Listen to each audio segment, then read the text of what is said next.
Le dialogue intergénérationnel décentralisé a connu son épilogue ce 9 juin avec à la clé plusieurs recommandations allant dans le sens de développer l'entrepreneuriat des jeunes en République du Congo. Le dialogue intergénérationnel recommande au Premier ministre, chef du gouvernement, de mobiliser la solidarité nationale par le lancement d'une cagnotte nationale de solidarité pour le financement des projets et l'employabilité des jeunes.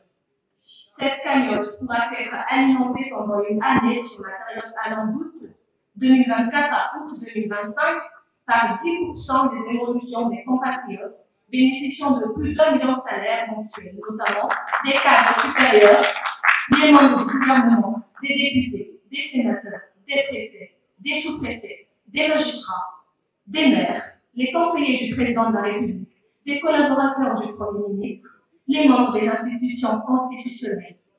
Ces fonds collectés pourront être mis à la disposition des organes techniques existants, ADPME, FIGA, FEDEA et bien d'autres.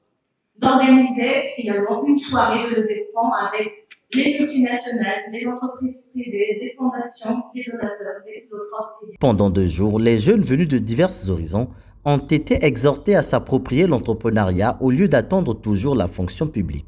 Des enseignements dispensés via des panels thématiques qui trouvent ici un écho favorable. Cette année de jeunesse, on ne doit pas forcément attendre que ce soit l'État qui nous emploie. On peut se créer des emplois à travers le emploi, on peut se former en tout cas, on se met en condition d'employabilité. Donc c'est dans l'entrepreneuriat qu'on peut se retrouver, c'est en investissant, c'est en élaborant des projets qu'on peut envisager peut-être changer ce pays. Bon, durant ces 2 jours, je peux retenir que il faut pas se démoraliser, il faut croire en soi et c'est un dialogue qui concerne l'employabilité de la jeunesse. Ils nous ont dit que si vous avez des projets, il faut soumettre aux autorités habilitées. Le temps est donc arrivé pour cette jeunesse d'affronter ces défis, question de se départir de ses limites. Et pour y parvenir, il leur faudrait un canal, à l'instar de l'appel à projet lancé un peu plus tôt par la dynamique Ponaekolo Samunabwala pour permettre à la cible de transformer leurs idées en projets. Il est important que nous puissions nous organiser aujourd'hui à faire de la problématique des projets des jeunes un problème national. Il faut qu'il y ait une mobilisation nationale. Il faut que chacun puisse mettre la main dans la poche pour que nous puissions financer des projets des jeunes. Si nous attendons seulement que le mode de financement se fasse tel que nous sommes en train de le voir, ça ne se fera pas.